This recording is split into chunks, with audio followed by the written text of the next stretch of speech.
wield the ultimate power in the universe. Last will reveal ourselves. I have a bad feeling about this. You are now tuned into LightSaber Radio. If you only knew the power of darkness. Here it comes. Let's go. You are now tuned into LightSaber Radio. 4, 3, 2, 1.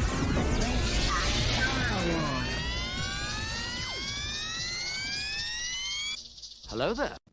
Welcome to LightSaber Radio, the most outrageous Star Wars show on the web. If you haven't already done it, make sure you smash that subscribe button as well as the bell icon so you will be notified of all of our future episodes. Also, don't forget to press that like button. It helps get these videos in front of other Star Wars fans so they can get in on the outrageousness. So how's everyone doing today?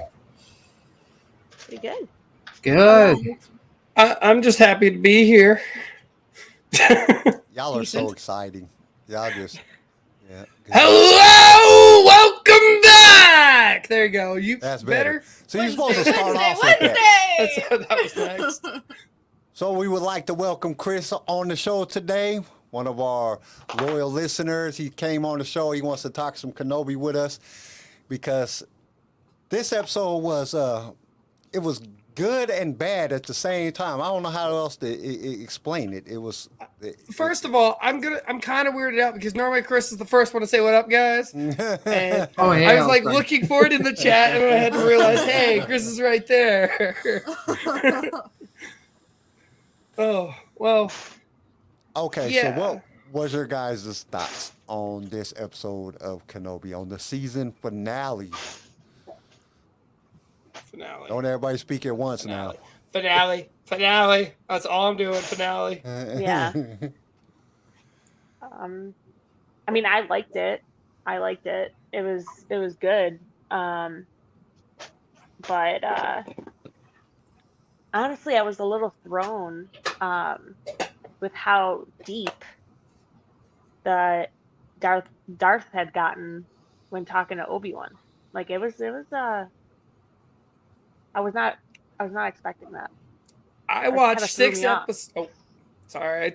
You paused for a second. you're I got good. excited. I watched 6 episodes and watched 4 different lineups to finally fucking hear him say hello there. Come on now. He also said it very weirdly. Like it was like an out Yeah. of place hello there. Like, he's just looking down at welcome Luke it, like, though. hello there. Yeah, it was it was Kind of give up George Takei vibes. Hello there. I can it was special. Let's leave it at that. It was a little bit special. Chris, what did you think? I thought it was a good way to end it. I mean, they could have done a few things better. The big thing I've kind of heard and kind of agree with is that if they would have done this as more of a movie, I think it would have came off a little bit better than kind of stretching it out. Mm-hmm. I can see that. I liked the idea of the TV show because it did give us more time with it and like let us process it. With a movie, it's all one hit, all one swing, and then you have to wait for it to either come out or go back to the theater and pay the $7 to $15 or whatever, wherever you're at, to watch it again. With this, I mean, we can always go back and go through, but what pissed me off, and I'm mad at you, Kyle. I'm mad at you. I'm mad at you because I could ignore most of the shit you say when it comes to the camera stuff, because I'm pretty good about being like, okay, you know, I'm not going to nitpick on that real hard because there's a lot to this. This whole episode, when shit started getting shaky, I'm like, damn it, Kyle. Why? Why now? I'm That's all you focusing on that noticed? whole. That's all I Yeah. noticed through everything, and I was like, Yeah. So that fight We'll scene blame where Kyle for that. it like Hole was just sitting there kind of like going like this and going back and forth. I was like, why? I'm getting motion Why? sickness. Why? and every time you like just- lean into it, the camera would go, like the camera guy Yeah. stumbled, and I was like, put it on a mount or something. I know you got the little cart. Kyle's even talked about the little cart that has the whole arm that stabilizes it. Whatever. Or if you're super like low budget, just get a chicken. They have like stabilizing properties in the necks. Just mount it on a chicken. Just- Deborah Chow is really known for her trying to use a lot of camera action to give you a sense of feeling within video. So when she's recording, she's trying to give you a feel of what's going on with the actor. I just don't think the cameraman that they was using or whoever was the choreographer of this planned it out right, because it just didn't. It just threw you off. But that's on the critic side. Okay, are y'all ready? Are y'all ready? Not really, First but off, I'm gonna hear it. as a Star Wars fan, Get I into thought it it. was a very exciting episode. I loved the Darth Vader Obi-Wan fight. I loved that Reva broke down at the end and she couldn't kill Luke. A lot of the aesthetics of it was amazing.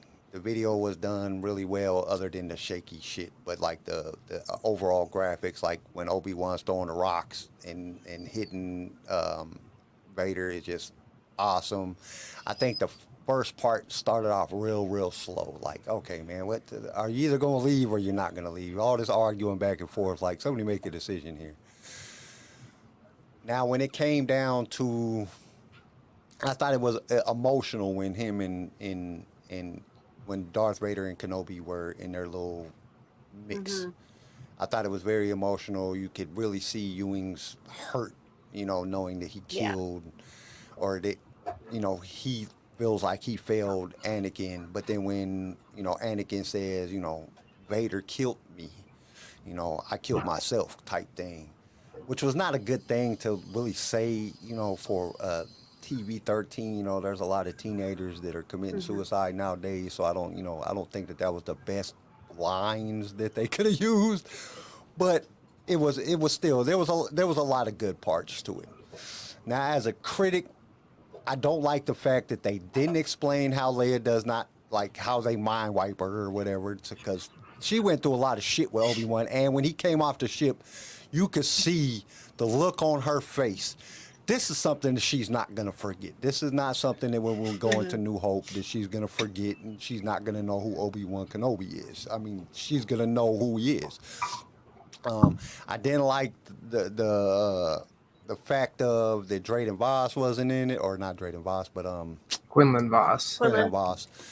the biggest I didn't like tease. the fact. I thought that's Right, the biggest tease ever. I thought that's who Reva was gonna fight in the end. I really thought that when she was going after Luke, that he was gonna pop out and they was going to end up going to battle, and he was going to end up taking out Reva. And for him not even to show up, like, why bring him up in 3 different episodes and then don't even bring him on the show? I was like, what are y'all doing? Weird. I think they're saving him for Andor. They have to. Like, that's just kind of, what they do in all these Star Wars. Just okay. they hint at someone, and then the next show will be like all about them, basically. Like Boba Fett and Andor, and like you saw that cloaked figure. He kind of had a gaffy stick. He kind of had that look, and you're like, well, what is he? He's not a Tusken. And then it kind of gave you more hints the next episode, and then a little bit more. And then all of a sudden, Boba Fett shows up and he wants the armor. I think with them teasing that, I kind of agree with you on that one, Chris. I think they're teasing it for Andor because it would make more sense because the timeline's right about the same. You got right about the same range of Kenobi's going off right here, but Andor's doing all that spy shit over here. Or even probably Ahsoka, too, if they're going to be looking for Ezra. I'm sure Ahsoka's going to be looking for at least someone to help along that. They also did say that there is a second season, that everybody was on board for a second season, and that Disney is in the talks of greenlighting it. Yeah, but it hasn't been greenlighted yet, so still a rumor at this point, because we don't know exactly if they're just going to leave it there. That's in Star Wars fashion, as George Lucas did so much and just leave us in with these plot holes. And they kind of did that in this episode. So I wasn't completely disappointed that they left us in plot holes. I just think overall that they could have done it way better. I think episode 5 was just way better than episode 6. I almost seems like they should have just ran those 2 together, and then it would have made more sense. Watching them singular, it just kind of, 5 was like, wow, and then 6 was like, what the hell is going on? Like, what? Like, okay, you got a lot of action, but they did the exact same thing with Book of Boba Fett. You know, it was like, Oh yeah.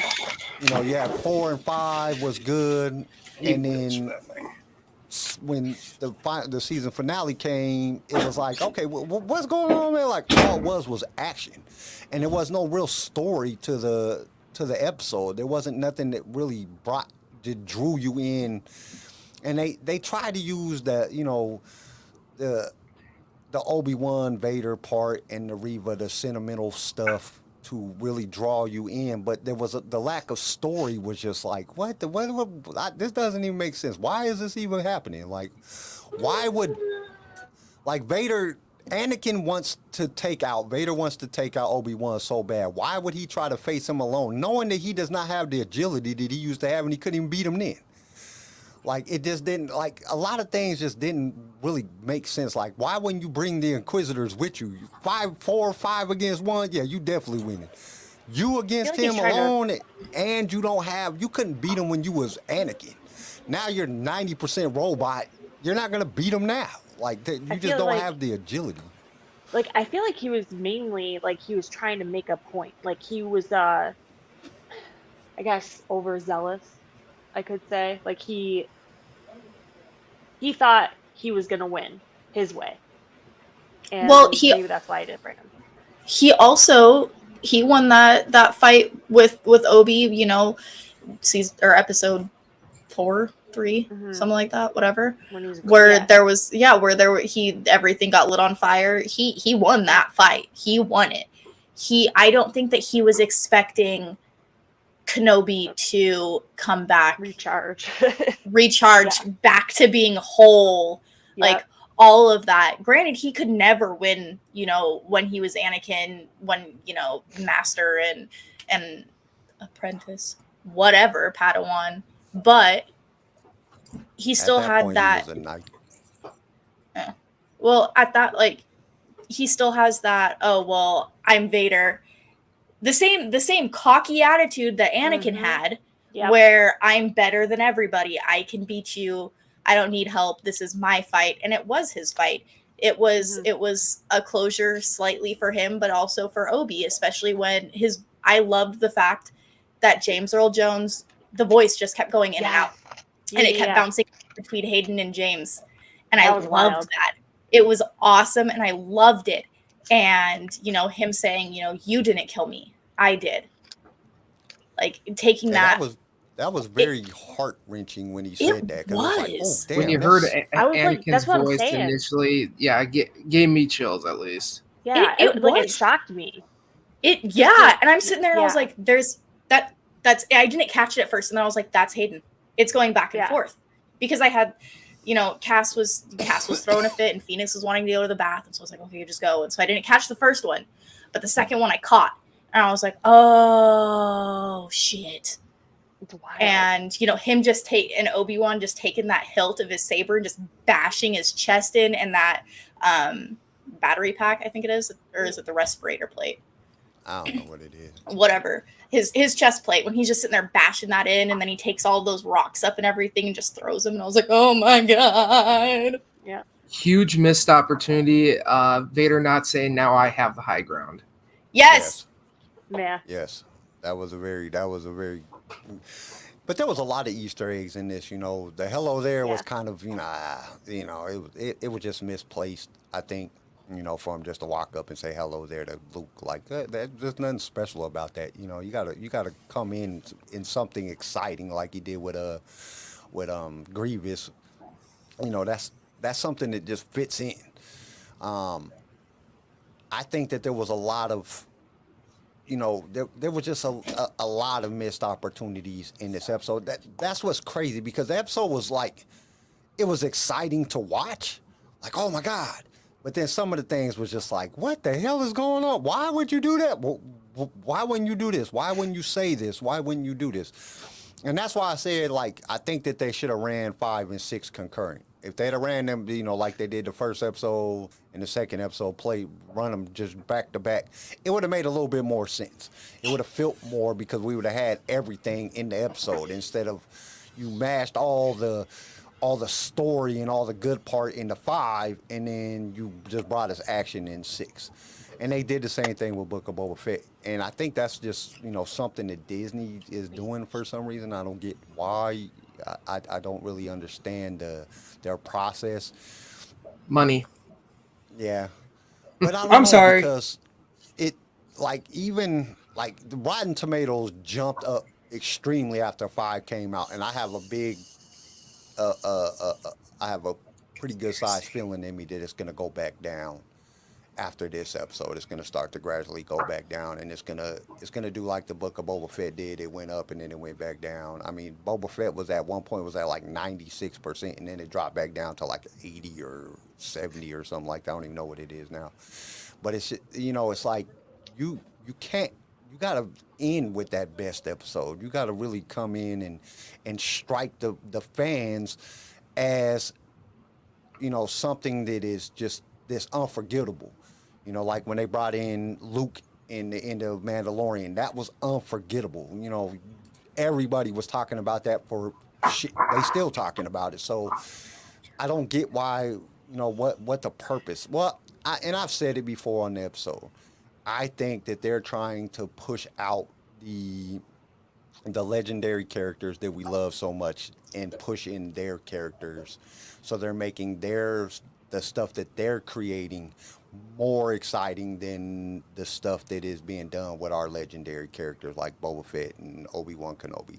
I just have this bad feeling that they're trying to get rid of them, make it where we don't like those characters anymore, and we gravitate to their characters that they're creating. I have a real bad feeling that that's what they're trying to do, which it'll never work because we're always, no matter how bad you can make Obi-Wan suck, we're all still going to love Obi-Wan from the movie. So, well, at the same point though, so kind of going back to the whole Leia and the trauma and how are we going to try and figure out, well, she doesn't remember meeting Obi-Wan, when we see her in A New Hope. New Hope? Yes. Yeah, New Hope. She doesn't remember meeting him. But at the same point, Luke doesn't. There is nothing saying Luke doesn't remember meeting him either. It was just, oh, he's that old hermit, that lives way out yonder in BFE. But there's nothing, he still doesn't say, oh yeah, I've met him a couple times, or I've met him once, or whatever. There was nothing there. It's just, oh, he's an old hermit. My uncle has said stories, or I've heard stories about him in the town, or whatever. But there still wasn't anything there of, oh no, I met him. He gave me a really cool toy. Yeah, but at the same time, it was kind of insinuated that he's met Ben before. Yeah, when they lined that up with Luke and Ben, that made more sense because he's like, oh, are you talking about the old guy that lives past the Dune Sea? Obviously, Luke has ran into him either passing through by a speeder or, it kind of came off like he knows of him. He's probably talked to him a few times here and there kind of shit. With Leia, I lost my shit out in the living room. I was like, what do you mean? What do you mean you're not going to do anything? I was like, there's no way in hell 10 years or in 8 years, there's going to be 8 years of shit that's going to make you forget about that. Week span? A week span of no, there's no way 8 years. You would have to go through some traumatic shit in 8 years for you to forget about almost getting killed by a Sith 3 times. They definitely blurred the lines when it came to kind of A New Hope and this, where they're insinuating a lot of things and a lot of ideas of. I mean, we even talked about how. How did Reva know Anakin was Vader? It's kind of just, well, she's just connecting dots, or that's what we can assume. And again, it's kind of with Leia and Luke where, you don't remember these traumatic things that have happened, or we're just going to pretend like that didn't happen. But sweep it under the rug. But she held on to that grudge forever. For her entire childhood going into her adulthood, she held on to that grudge, but they're just going to forget. 10 years go by. And I don't know, anger can make you do a lot of things, especially if you're a Sith and you're feeding off of that anger. I really liked at the end where, Kenobi says, no, you honored them, yeah. And it's kind of, I could see why now and where they were leading us into giving her own series. You know, how is she gonna go? Maybe she goes and she's helping the Rebel Alliance. It just I hope She so. goes. the She goes the astray with problem Quinlan. the problem that I have with it is is once again you're introducing a new character.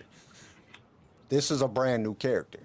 So if she gets a series off of this brand and she's a brand new character, then it's not going to coincide with the other things that's happened in the Star Wars universe because this is a new character. And it seems like they're pushing for their characters to get things. So I would not be surprised at all if she gets her own series. I'm sorry, man. I'm trying to listen to you, but It's yeah, they're just I don't know. There's just some things that just that it just doesn't line up, and it seems like they're trying to rewrite the Star Wars fandom so into a position of what they want instead of what the fans want. well with her, yeah, that's a rewrite because the third sister later on in Rebels appears, and we do see the third sister again, but it's not Reva. Okay, No, so if they never Reva once call her branches by her out, name. no, I mean, so when we branch out, when Reva does her own story, it's not really messing with the timeline because of the fact we don't know what the Rebel Alliance is doing between Revenge of the Sith and Rogue One. We don't know what's going on. We don't know what Jedis are afoot. We don't know what exactly is happening. We were completely okay with Quinlan Voss, but all of a sudden people are throwing a fit that Reva's now went back to the light. That's not how that works. It's very hypocritical. We're okay with Quinlan surviving, but Reva not joining and doing something with a Rebel. No, that's not how that works. Not you. I'm just saying. on that. And I'm just saying people that I've seen in posts today are like, "Oh, great! So we're gonna have more than one Jedi out there." Yeah, motherfucker. There's Yoda still. We still have a group of Jedis that didn't die. There's still other Jedis that are, that haven't been captured yet. Just because they captured some of them. I mean, you can understand at this point there was tens of thousands of Jedis when Anakin went into the temple. There was Jedis all over the galaxy. So, I mean, it's kind of hard. Some of them, and then you have wayfinders that are Jedis that are actually going out seeking their own way within the Force. Yeah. And they're not considered, like part of the Jedi Order, but they're still Jedi. Some of them go to the dark side, some of them go to the light. I mean, they talk about them a lot in the books, especially now that they're talking about them in the new books. So with these Wayfinder Jedis that are out there, there's still a lot of Force users that are in the galaxy, and that's the whole point. If we go back to Rebels, they were seeking out kids because there's still kids that's having Force abilities. Everybody got metachlorians, just are you able to tap into them and use the Force? So she could play many of roles. She could be that, the gray type Jedi that's not on dark or light, just out there helping, doing what she can, and then killing people in the process, still using a little bit of that dark side. And we don't know what type of character that they're trying to, because the season itself didn't really show us like she's a dark side person, but then she's really after Vader, so she's using the dark side to get to him. Right. Then she can't kill a kid because she's seeing herself and the way that Vader did her. Then she breaks down and says, and Obi-Wan kind of gives her some words of insight and some hope. And we don't know where she's going to go from this point. I mean, she could turn into a bounty hunter. A pirate. There's so many different things that she could do at this point. Join with, the Rebel Alliance, go against the Rebel Alliance, we don't know at this point what she's going to do. But we do know, I just don't see them creating this character and then not utilizing her. Yeah. Especially with even though it was a lot of negative press, all press is good press. So she had such a big strike that I don't see Disney not using her and not at least not bringing her into other series, if not giving her own. I see her popping up somewhere down the road. It just the thing that bothers me is you got 4 movies in Rogue One, 6 movies in Rogue One, and we never see her. You know, Yeah. even Solo, we've never seen her. We've never seen her in any of these Right. movies, and then y'all create this character, and then now y'all about to bring her into the fandom or into the galaxy, and none of us have any backstory on her at all. There's no real backstory. Even if you go on like Wikipedia and you look her up and look at the backstory, there isn't really that much of a backstory. She was a Padawan. Right. Anakin tried to kill her, or he stabbed her, and she didn't die, and then they recruit her as an Inquisitor. That's basically her story at this point. Should add lightsaber immunity to her resume there For too. real. That's a hell of a resume. What's going on, Star Right? Wars team leader Obi-Wan Kenobi? How you guys doing today? What I liked also was kind of seeing the change in her, where she was 100% okay with putting Leia up on a torture slab and abusing the hell out of her. But as soon as she went after Luke and saw Luke laying there because she knocked him out, that was when everything hit. Like, oh my God, I'm turning into Anakin. I'm doing what he did to my friends. All of this. And that's when she kind of had her like, oh shit moment. And that's where I loved it. Like, I loved because trauma does manifest its own time and its own, ways and all of that. So yeah, she did some pretty terrible stuff. She kidnapped Leia. She scared the crap out of her. She gave her trauma for the rest of her life. However, she did have that moment where she was like, oh, I have turned into him.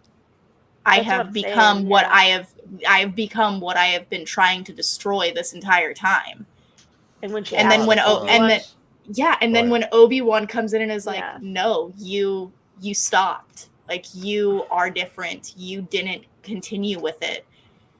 You honored them and all of that. And she just kind of threw her lightsaber, sat her lightsaber down and all of that. And I loved that moment. I loved it so much. The moment I really loved was the fight scene when they first are about to fight, and we get that Revenge of the Sith dialogue again, but with Vader and older Ben.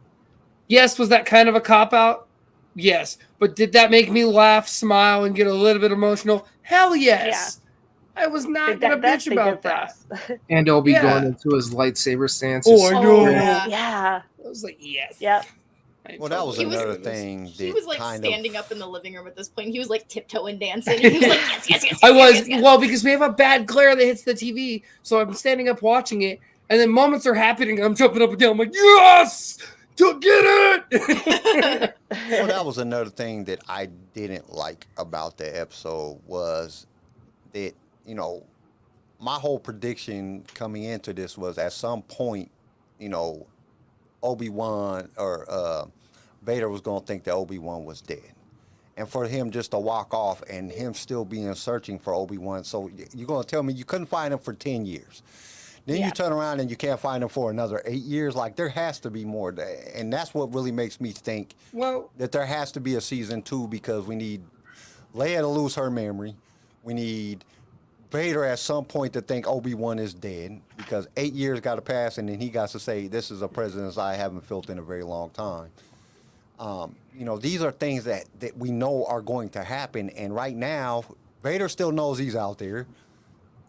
Leia still has her memory. So it's like, okay, y'all just left us with these big-ass plot told holes. him to forget about it. Are you, literally, that whole conversation was, are you still stuck on that side bitch? Your main bitch is right here talking to you. I need you to do my bidding. I don't need you to worry about that shit in the past. I need you to pay attention to me. I need things done, and I need you running it. I don't need you going off and getting yourself almost killed again. Drop it. But you hear him say he's still going after Kenobi.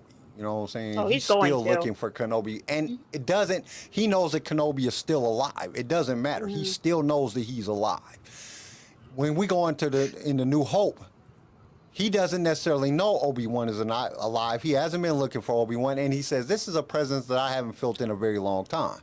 So, he just stops. I don't see him stopping, even if, you got to understand, Anakin doesn't listen to nobody. He doesn't listen to Sidious in all the way around. That's why it wasn't that hard for him to pick his master up and kill him, which was another Easter egg that they do.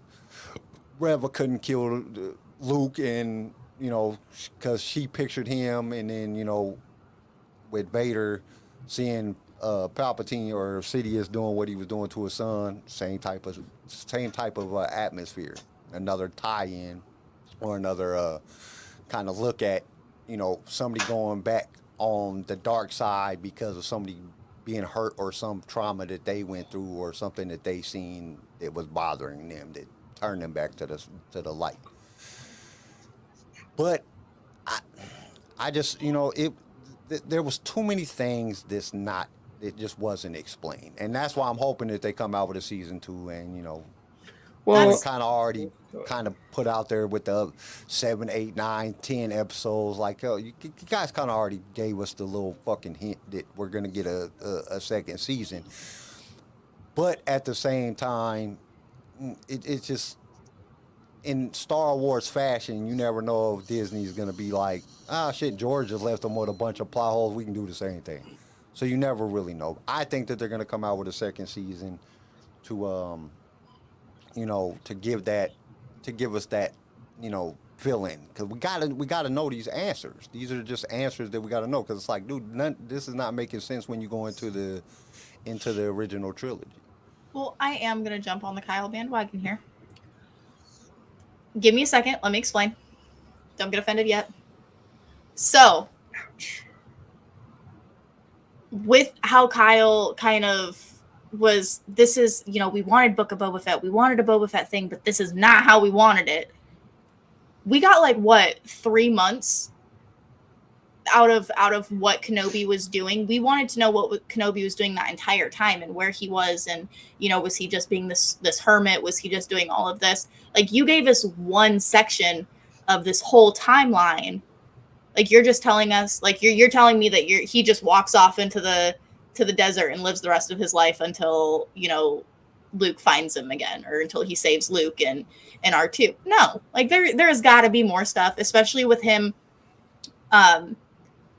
seeing his master, seeing Liam Neeson. You lying sack of shit, Liam. I'm calling you out. You're such a liar. I mean, and in all reality, all he had to do was voice that part. CGI, they could do that real easy, especially with like when you're really looking at the footage, like, because I scrolled through the footage and went through frame by frame, and yeah, it looked CGI. It looked way different than what they do when they do Force Ghosts and any other time. So I'm pretty sure it was just CGI. And he still lied and said he wasn't doing it. I don't care. He still said he wasn't doing it. He could have recorded those lines back when, you know, in Phantom Menace. You know, we don't know. But or still, Revenge. there is a big, or he could have recorded those lines in The Rise of Skywalker. They could have had him record them lines, and that's the lines, because it wasn't like he had no, like, it wasn't no great lines. You know what I'm saying? Or they could have pieced that. Or with new voice technology, I mean, shit, people are stealing people's voices. Anybody could have said that shit, and they could have just changed it to his voice. Don't discredit the moment that made me happy.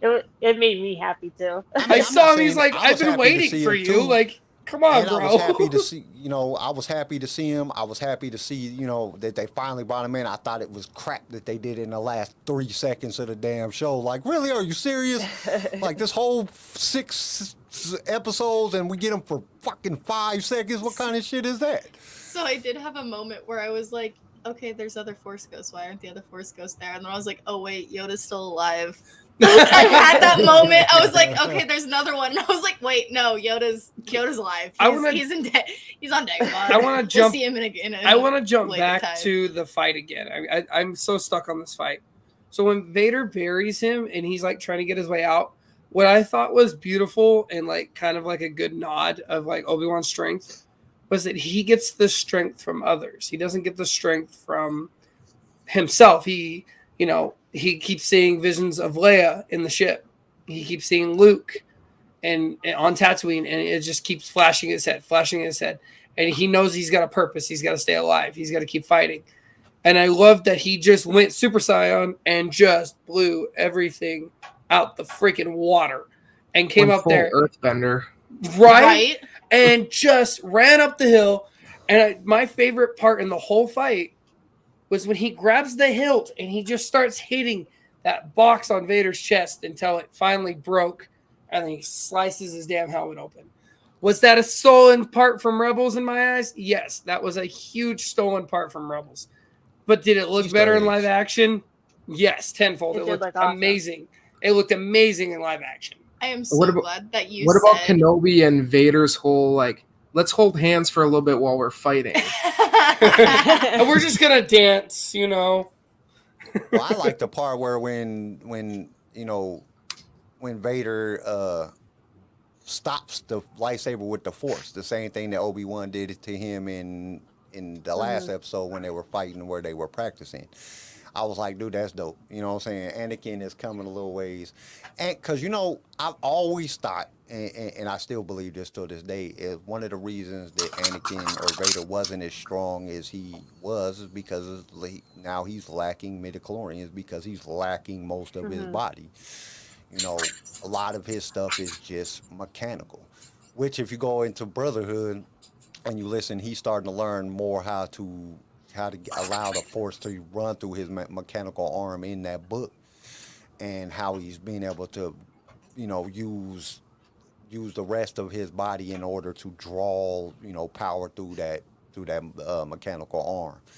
And for him now to be all mechanical or mostly mechanical, and him still be able to, have that type of Force abilities, kind of let you know that Anakin was pretty dope to begin with. When he was a Jedi, I don't think they gave him enough credit back when he was all human. I don't think that Obi-Wan could have beat him in an actual fight. Not if he would have used the Force. Like, if he would have used the Force, I don't think Obi-Wan would have been able to beat him in Revenge of the Sith. But like you said earlier, Tori, I think it's cockiness and him thinking that he is that great is one of his biggest failures. So, not sure if this is, you can quite consider this an Easter egg, but when Kenobi cuts Vader's helmet there, do you think that left the scar that we see in Return of the Jedi when he takes off his helmet, where he's got the big gouge on his head? Well, that was actually, you could see, because he has two of them. He has one here and then one here. If you look at their fight on Mustafar, he has those same cuts. So those are back from Mustafar. I mean, and that could just be that. It could be the helmet. It could be, because if you really look at it, it was cut like on his face more. It went down. It wasn't up here as much. And if you look at Yeah, it was like on, a little bit. in A New Hope, it's like all the way back here. So that could just be parts of him wearing that helmet for so many years, or from, and we don't know.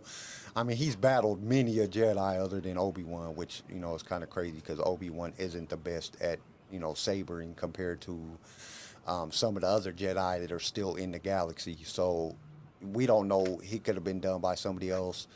And even in Rebels, it's not like cutting way back here on it's most of his face that Ahsoka cuts. But we don't know. We don't know what else, how many other, he's battled a gang of Jedi, other Force users, probably some other Sith people, who knows. We don't know, like, it kind of showed us that he, fought Ahsoka, but we don't know if he ever fought Maul. We still have to see Obi-Wan fight Maul in the desert. Maul's been coming after him. I'm gonna pay. I will I pay think so that much would be money a to great- get that. I think that's something that they could definitely do in season 2. Stretch it out a little bit. If they did, maybe 12 episodes in season 2, and then bring up why Vader, doesn't know that he's alive anymore. Why, Leia doesn't know about him anymore. Maybe she hit her head, got amnesia, and everything else that she learned new. There's so many different possibilities, and then bring in, extend it out a little bit, and, a couple years go by, he ends up fighting Maul in the desert. He meets Ezra. There's a lot of different, I thought that that's what the Jedi was, that was in actually the, the beginning episode. I thought that was going to be Ezra, but then I was like, he's too young for that. He's older then, and then, so there's some things that they can still do. There's a lot of avenues that they can still travel. I just hope they do a better job than they did in this season. I think this was kind of maybe just the precursor season, kind of get us interested What in I what they're liked, doing. what I liked, and I even was like sitting here and in the living room, I was like, Kenobi, because he's down and he just Obi-Wan, and I just it's Maul Kenobi. You He's know, like, you guys that are was- just stealing shit from everything, and I'm That- okay with it, but I'm kind of questioning why. And So someone I has to really- have cut that up somewhere where it's Right. like Obi-Wan Kenobi. Right. And I really love like it. the fact that you said something, Chris, about the earthbenders, because that's as soon as Obi brought his arms up and all of that and just starts throwing rocks, I was like, oh, it's Avatar. Oh, my heart. Like you know, there was the thing that was something that kind of bothered me though, because as you see throughout the prequel trilogy, Obi-Wan's force abilities to like pick up things and move things. Come on, how many times did Dooku slam some shit on him, or you know, him get tossed by, you know, stuff thrown at him or stuff like that? It just, for him to have that type of force abilities, and he ain't even used the force in 10 years, just kind of threw me in a loop. I was just looking at it like, what, this dude is blasting out of the ground. He's picking up all these boulders. Once again, the power of loving something and protecting it came into play. He didn't have shit when he was with the Jedi because he had 100 different Jedi to pick up if he had fallen. that, and He was the only one that was truly left to keep those kids safe. I'm sorry, he tapped into some next level shit. well, that and I don't know, it you just- were But it was see, it this is was the thing. that If you love. explain it, they didn't explain it. They just assumed people, and the average fan or so who this is created for, somebody in between the ages of 13 and 18. That's the demographic that they're going after. They're not going to understand that. And they didn't explain it. They just going to see a bunch of action and they're going to be like, okay, but they don't know that Obi-Wan's force abilities is in persuasion. That's where his strongest force abilities is. He was always good at persuading people and getting people to understand the bigger picture of a scenario. That's where his strength lies. His strength has never lied in throwing shit around, and even in lightsaber combat, he was the diplomat. He learned it very good from Qui-Gon. Qui-Gon was a great negotiator too. Qui-Gon that's why, you know, he was sent to Naboo in the first place, is because of his negotiating skills and him being able to solve a problem. Obi-Wan is in negotiation. So for him to have all these, you know, awesome force abilities that he never had before is not, and giving no explanation on that kind of leaves, especially if you're an older fan or somebody that knows more about Kenobi, you're going to be sitting there like, what the hell is going on? Because that's exactly how I felt when I was watching. I'm like, Obi-Wan is not that strong in the force. This is like some Yoda, you know, Palpatine type, you know, force abilities. This is not something that Obi-Wan has ever been able to do. Well, so Anakin was already a lot stronger, right? He gets attached to Padme, and it's that kind of going into the dark side and forming that attachment that kind of brings more out of him. He was able to do more because he's like, fuck the Jedi. Well, that's kind of also Kenobi relied. He started looking at Leia as like an uncle figure, a father figure, a whatever. He was looking at her as in he was in those positions. So, and he was sent to Tatooine to protect and to watch over Luke. And so when all of those started flashing, I think that he went more on that attachment side where you're not supposed to form attachments. And he finally kind of realized that he was forming attachments to these kids. And that's where that strength comes from. Because Jedi say you're not supposed to form attachments, you know, all of that. You're supposed to be in control of yourself, of your feelings, of your power, of all of that. Well, we already saw what happened when Anakin formed an attachment. He went berserk and he went to the dark side and all of that. I think it was him coming into realization that he does have an attachment to these kids. He was set there to protect them. You know, Bail sent him to get Leia. He called for help on Leia. He was told to go get Leia. He went through all of this stuff with her. He's like, no, I care for her deeply. And that is what he's like, no, I have to protect them. I care about them. I love them. All of that. I have to protect them. And that's where he got all of that strength, was so that he could throw those rocks, so that he could move all of that and take over that Vader Obi fight. Hear me out. That was another. Hear me out. Go ahead. Real quick, okay? So, you remember in the sequels, Rey gets all this power really quick, and then she raises all the boulders and stuff to help people escape the cave. Yep. So, maybe they're trying to explain that by using Kenobi. Yeah. Kind of going off that thought, you know, you kind of brought it up a few times before, Kyle, like from the Bane series, where he talks about the Force being like a battery, or at least I think it was from the Bane series.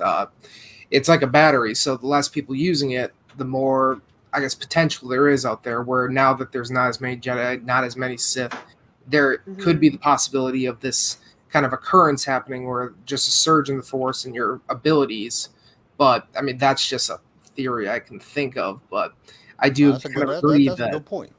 I do kind of agree, though. It's just kind of out of Kenobi's, you know, just suit to be able to kind of do all this. It just kind of seemed like it was out of left field, kind of, from what we've seen in the past, at least. And then the last thing that I didn't like, how fast he got to Tatooine when he jumped at a light speed. Like, they be jumping at light speed, be taking them 2-3 days to get there. This, like, how close was the planet that he was at to Tatooine? That he got there in, like... She pointed that out. I did. The same about Reva. Dude, He this was dude, motivated, okay? I was like, holy crap, this dude got there quick. Like, where was he at? Like, and since I don't know the planet that they were fighting on, I was like, dude, it got to be like 2 planets away or something, like really, really close, because he got there quick. Jedi Dick Sensei, what's going on? Well, the thing that, like, it also, like, I went off. I was like, okay, I have to pause this because I'm going to have, like, an explosion. Okay, how does that ship have light speed, but the other one doesn't? Like, couldn't you just, like, speed? Couldn't you just, like, take that one and put it in the other one? Like, CJ brought up, kind of like a Civic. Like, you could take a piece off the Civic and then, like, put it onto another Civic, and it's fine. It's fine. Like, can you not take that one off of that one and put it into the thing and just everybody escapes? I Everybody started lives? yelling. I'm like, you buy a 93 Civic and you have a 96 Civic. The only thing different is the movable freaking seatbelt that literally starts at one end and goes to the other end of the door. All the same parts, all the same body. Okay, cool. Ships were the exact same way in Star Wars.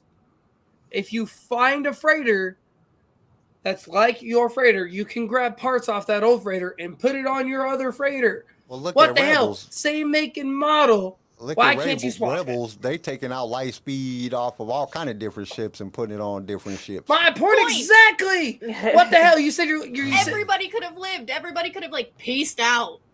and nothing could have happened. There were so Everybody did live. so many. Yeah, everybody lived because Kenobi had to go fight Vader, but he could have literally. He didn't even light speed to that planet.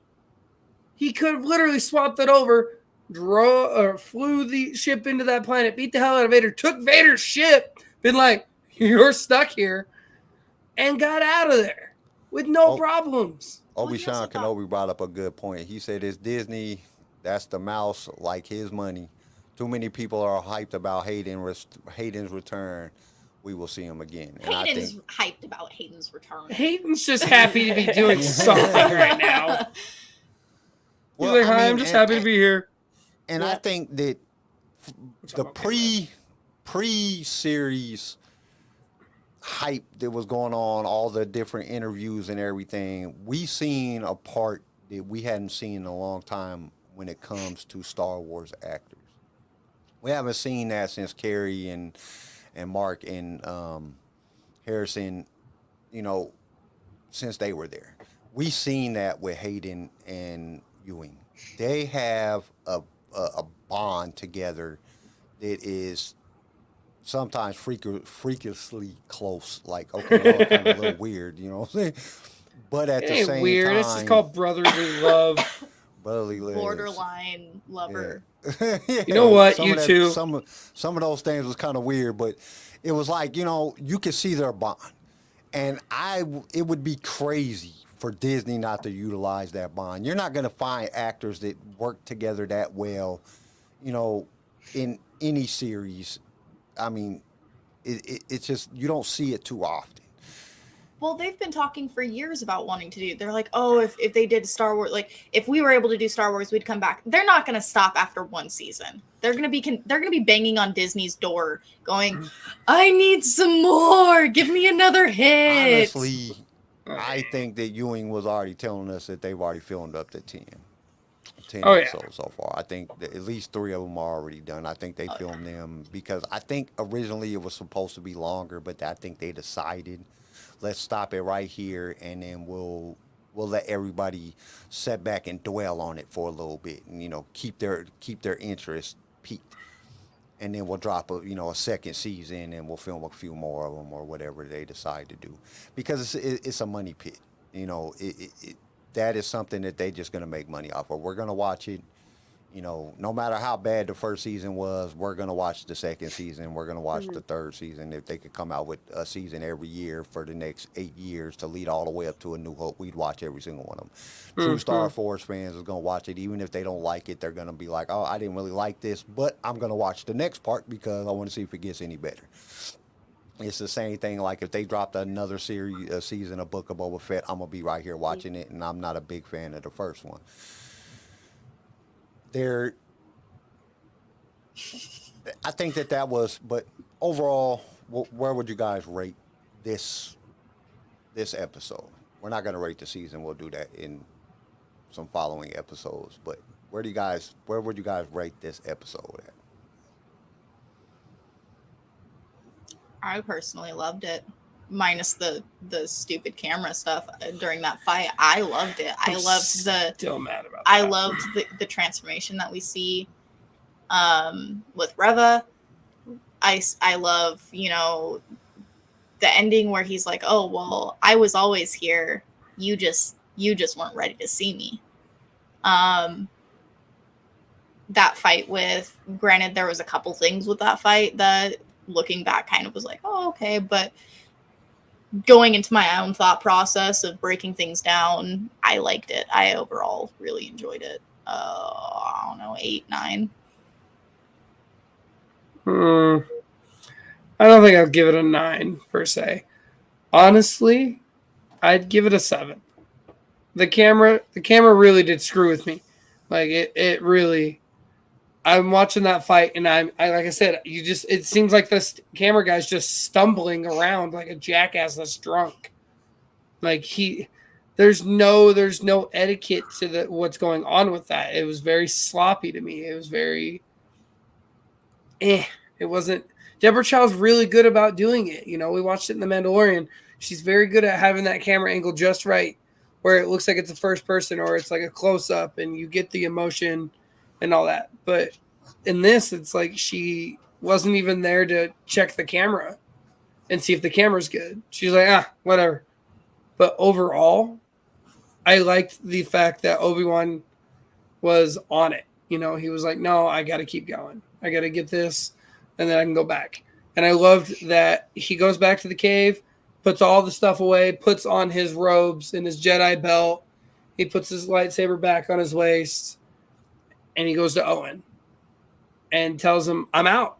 I'm going to leave him alone. The best thing is for you to raise him and to let him be a boy. I need to stop being up your ass about stuff. And when he's ready, and if he wants to and he's curious about it, he'll come to me kind of stuff. And then Owen still gives him that opportunity to meet Obi-Wan.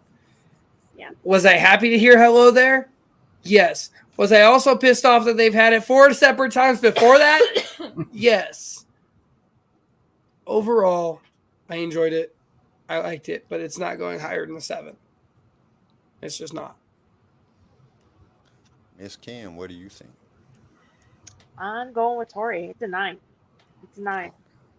It's got everything. You know what I mean? It's got the Easter eggs. It's got emotion. It's got the action. It's got everything that I want to see on screen. I don't know. It blew me away. I was shocked in some scenes. I could nitpick and stuff, but honestly, it was a solid 9 for me. Chris, what you got, sir? I'm at about probably 8.5. I really liked Vader and Kenobi's duel. I thought kind of the new Force things we haven't seen before. It was kind of refreshing to see something new with just how it all turned out. With Reva, I really did like how they ended her kind of story in this series, where she kind of redeemed herself. I called it from the beginning that she was going to turn good at the end. But the way that, her seeing herself as like Anakin was when she was a girl, it really kind of it melded together pretty well, I thought. And overall, I'm sticking with about an 8.5. I also had thought it was kind of tied back to even The Last Jedi with the whole, we're taking our big starship and we're going to take this little one to distract him. Mm-hmm. But overall, I thought it was pretty solid. Kyle here to break all of our hearts. Here we go. Here's some heartbreak. It's not gonna be that bad overall. Man, you say that, but I before. don't know if I trust that. Overall, I think I give it a 6. I like the action. I liked a lot of the stuff that they did in it. I think the one thing that gave it a 6 and not just a 5 for me was the fact of that when Kim Obi-Wan looks like she's about to gave yell. she looks like she's about to yell, bro. I'm sorry. when Obi-Wan gave Leia her mother's gun pouch, her gun belt, I thought that was very. It brought the sentimental. It tied it all together very well. And for her to be wearing it when was it that Tala's gun Yeah, holster? that Yeah, was that was Tala's. Tala's because he said that she would have wanted you to have this. yeah, and that How the hell did he get it? She blew herself up. There wasn't because no Ice belt. Cube Jr. I can't remember his character's name. Ice Cube Jr. O'Shea Jackson Yes. Maybe I Jr. just misunderstood. I could have swore he said this was said- your mother's. No, he said she would want you to have that. He saved it. He grabbed it for you. So it must have been the only thing that kind of like survived because it was like far enough away Ice from the Cube Jr. Ice Cube Jr. O'Shea Jackson Jr. If you're going to, come on. Hey, Ice we Cube all Jr., know who yeah. she was talking about. Yeah, I know. As soon as she said it, I'm like, he do look like his dad, but his name is O'Shea Jackson Jr. Like, you just call him Anyway. O'Shea. Anyway, yeah, Kenobi said that I think it's Baka, whatever, starts with a B.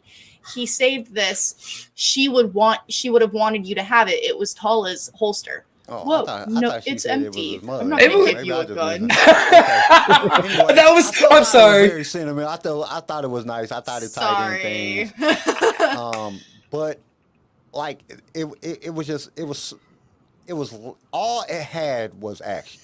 That's all. The whole. It started off slow and then all it had was action, and there wasn't no real story involved in it. Then the camera movement, like it just that was killing me. There were several times that the Foley was off, and I'm like, okay, I heard the blast or I heard the lightsabers clean together, but they're standing back to get back. How does that's impossible? You know what I'm saying? They're not hitting lightsabers. They're both of their lightsabers is in front of them. That just bothered the shit out of me. As a fan, I would probably give it like an 8, just because it was pretty fun to watch. But as a critic, I'd have to say a 6. Looking at all the mistakes that they made in making it, yeah, so I'll give it a 7. I'll be nice, give it a 7 overall. So when that scene happened, I'm sitting there watching and I look over at CJ and I was like, Kyle's gonna tear this apart with the camera.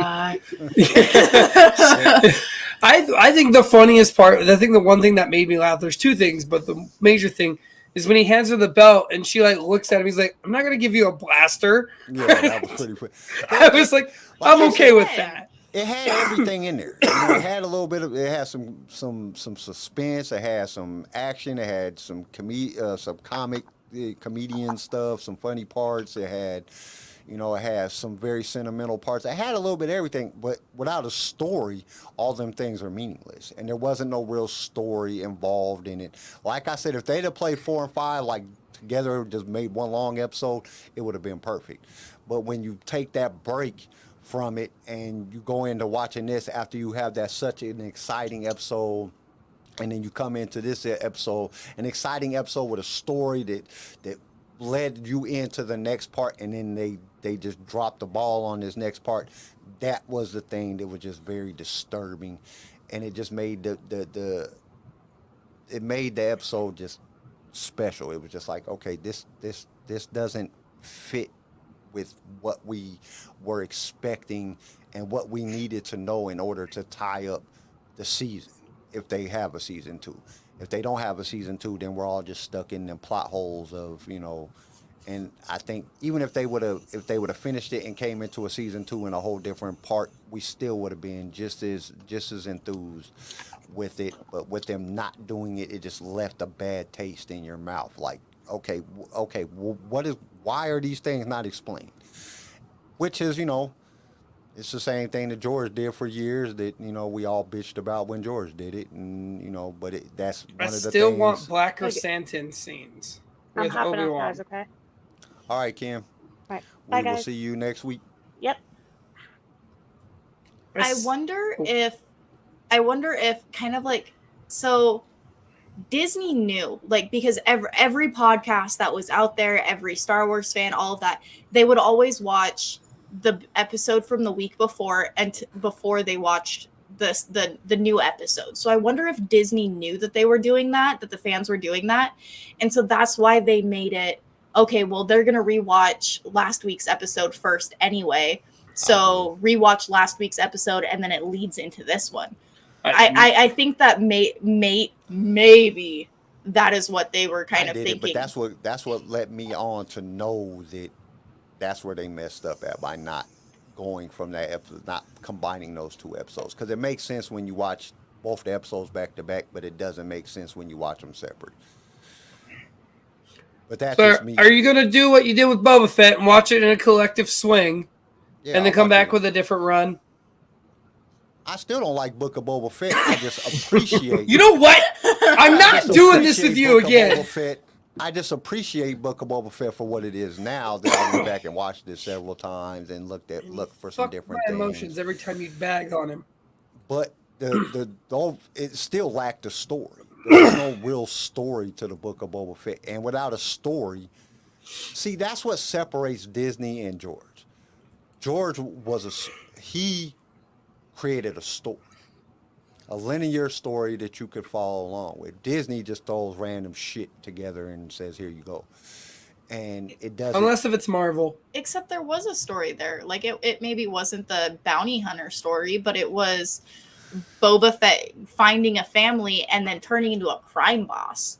Like, well, he took over his boss's place. The problem is, in a story, so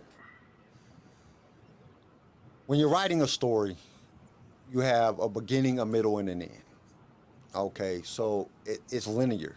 It carries you into the next part each time. With the Book of Boba Fett, it jumped from here to there to there to there to over there to over there. I will give you that. And it caused. So what it does is it causes you to not be able to focus on a certain. You're distracted by multiple different areas instead of being able to follow a character, you know, throughout the story. And that's what they did with the Boba Fett, with the Book of Boba Fett, and they kind of did it with Kenobi. Not as much. Kenobi had a pretty good storyline in the first 3 episodes, 4 episodes. 5th episode kind of distracted us a little bit from the story, but it still gave us, you know, we were still in that part of the story. And then this episode was just like, okay, now it's not linear. It doesn't flow together correctly. And that's what caused that uncomfortable feeling when you were watching it. Like, why? Like, why would they do this? What's the purpose of it? Because now there's no ending to the story. They just left these big plot holes open, which you know George did it too, but that's because George did it in movies. You're sucked down into a time period. You got, you know, we got 5 hours of Kenobi or 4.5 hours of total Kenobi, and you didn't tell the complete story. But George had gaps open for because it was in a 2 hour long. You had to cut parts out in order to have this, you know, shrink it down from, you know, 6 hours to 2 hours or whatever it was. So you're going to get plot holes in almost every movie that you watch. You'll get plot holes because they have to cut out scenes and then it jumps you into another part. George is really good about cutting out the scenes. If it did leave a plot hole, it didn't take you away from the character. Here, it kind of took you away from the character.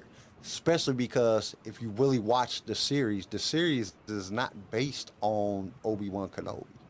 A lot of people look at it like it's because it's named Obi-Wan Kenobi, but it's really not based on Obi-Wan Kenobi. It was more based on Reva. And Leia. I've seen so many things where it was like, I want Reva, and I want my own spin-off, and then Kenobi's there. The whole show was your spin-off. just like the Vader ones. I want my own story.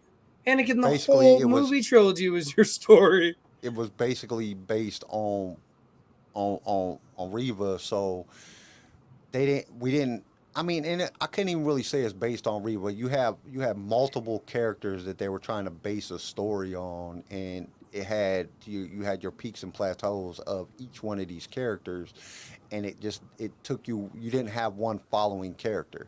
Original trilogy, you followed Luke. Basically, it was about Luke. The whole thing was about Luke. The prequel trilogy was all the way about Anakin. Everything had to do with Anakin. All the way through the whole thing, it was about Anakin. It had other characters in it, but it was based on Anakin. The sequel trilogy was based on Rey. You can follow the story with Rey all the way to the end. Solo, based on Han Solo. Rogue One was based on the Rebel Alliance, but it was based on Jyn. So it's a linear story. This was not Mandalorian, based on the Mandalorian. Every show was about the Mandalorian. It had the Mandalorian as the main character. This one, Reva was more of the main character, but then it would jump to Leia, and then it jumped to Obi-Wan, and then it jumped to Anakin, and then, you know, it jumped, you know, it was just all over the place. And it caused you to get to have that. It was hard to follow along with, to really understand. There wasn't enough of a story there for you to follow along. And that's what kind of gave it that weird type of feeling where people were dissatisfied with what was going on within the series. You can have great explosive moments, but if there's no story for them explosive moments to make sense, it leaves you in that sense of, okay, what is going on? Why are we doing this? What's happening? For a younger viewer with a short attention span, they're going to like it more because it's just explosive stuff is going on, everything, action, you know, it's short attention span thing grabs.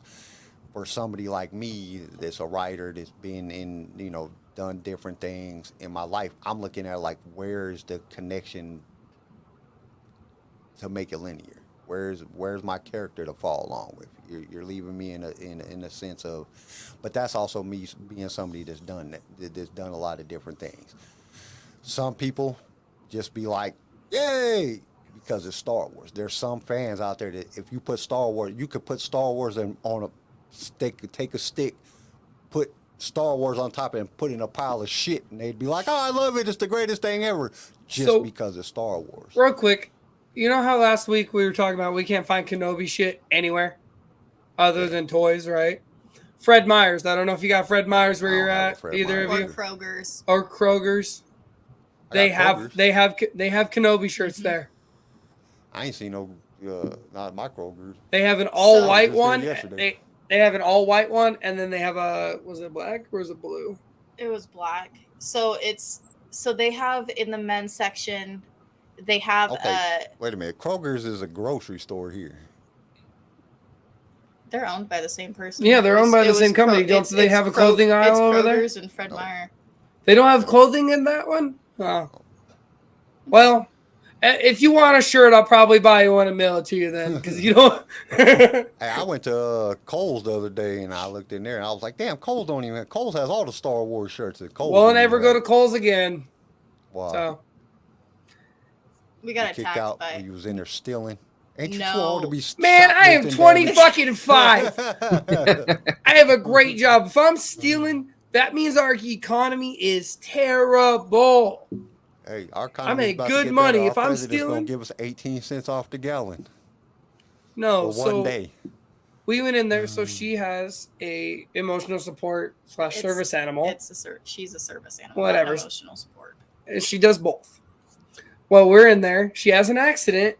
We were like, hey, we didn't take her out in time. She had an accident. Can we clean it up? You know, dogs do it. Sometimes dogs can hold it pretty well.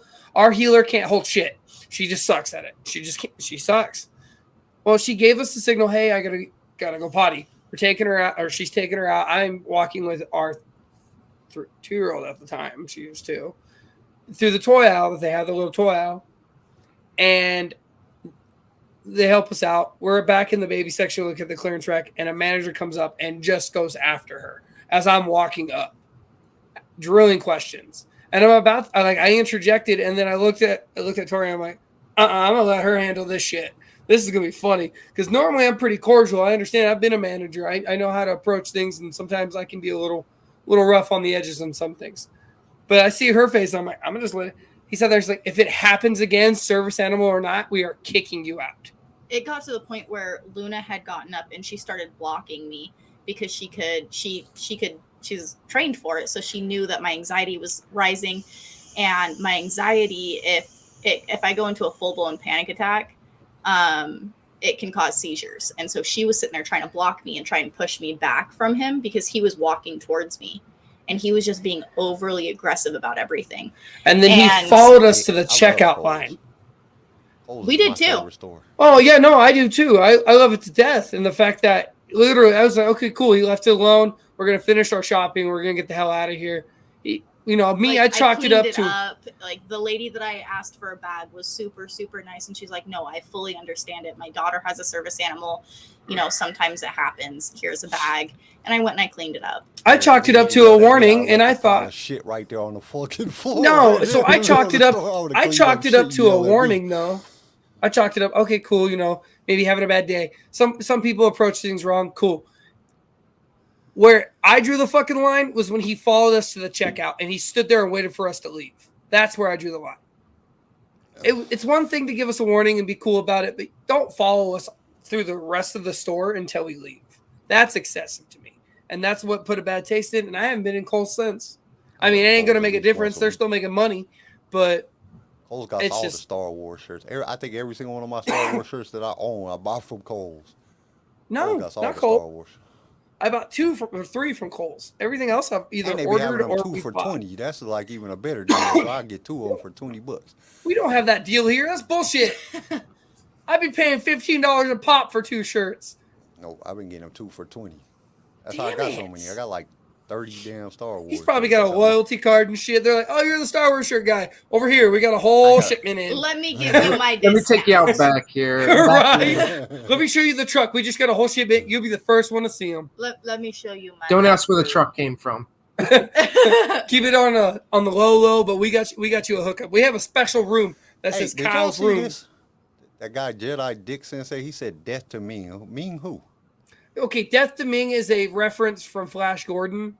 If you watch Ted, the first Ted, the Asian neighbor, when they popped the hole in the wall, the guy who plays Flash Gordon's high on coke, and he goes, "Death to Ming!" and he's trying to kill the small Asian guy. That's Tyler. Of course that's Tyler. As soon as you said that it was Flash, that's Tyler. Flash Gordon. That makes no sense, bro. You're a Flash fan. That's DC Comics. Flash Gordon is not DC Comics. Tyler, you're fired. I swear, bro. If I see you, I'm probably going to death to Ming you for saying some stupid shit on the next level. Star Wars team leader, we don't have a 5 Below here. We have a 5 Below in LA. I live a damn town with 120,000 people in it, and it's all college kids. They don't have shit here. Like, then I got to drive to St. Louis or Kansas City to get anything. If you want something, it's a bro tank that says "Suns out, guns out." No, but J.C. Penney's, Kohl's, and Marshalls. That's it. I like Marshalls. I don't like J.C. Penney. We have a Burlington coat factory. We've probably been in that bitch once. I used to shop at Burlington back in the day. Like, I had one like right down the street from my house. I was in Burlington every day. I used to go Burlington. Burlington is where you get all the good hats and shoes. No, but like I said, just a bad experience. But we got plenty of other places where I can buy my Star Wars stuff. Only Hope Supply is where I've been getting a lot of my nerdy Overlord shirts. I get all mine from Spencer's or Hot Topic, or I buy them for you. Or Walmart. I love Walmart. Man had the same Baby Yoda shirt in it for 6 Oh, months. I And know! that's the only damn shirt that they have. I go through the men's section just to look for them. Nothing's changed. Like, you can go everywhere else and find all kind of Mandalorian shirts and all kind of different stuff. Only thing they got in the entire, I got 3 Walmarts I could drive to in 15 minutes, and all of them just got Baby Yoda shirt. Every single one of them got that same green Baby Yoda shirt. Like, dude, I'm so tired of seeing this shirt. I already own this shirt. Or the gray one with like the faded painted one. Like they let some like art student in senior class paint for you. Yes, I know what that's like. I've seen students paint. All right, I'm glad y'all. I'm not a teacher. I got to go get something to eat because I haven't eaten nothing all day. Chris, thank you for joining us. You can come on anytime you want. Just let us know. Yeah, for sure, thanks man. for having me. It was fun to have you on, man. Like I said, at first it was slightly weird not to have you in the chat, blowing up the chat. And then I was like, wait, he's on the damn show, stupid. Look down. I will be in the chat with you on Saturday morning yelling at you. It's okay. We'll go back to our yelling back and forth. Let's do it. It's fun. It makes me laugh. When you guys go off in the chat on each other, I know Kyle and I'll be just looking over like, Jesus, you two. We're trying to talk about something serious or something slightly passionate, and there's an argument off and to the right. Even when I'm serious, I'm outrageous, so it doesn't matter. I'm joking. Just... All right, everybody. We will see you guys on Saturday. You know, follow, hit the subscribe button, do all that good stuff. And we will, I got to get the button ready. Hit the button. And we will, The button. No, we you're will not ready. see you then. Now the button. Hit it now. How about now? I'm about to hit it, but you were saying What hit about- the button. What about All right, now? everybody. Peace and may the force be with you.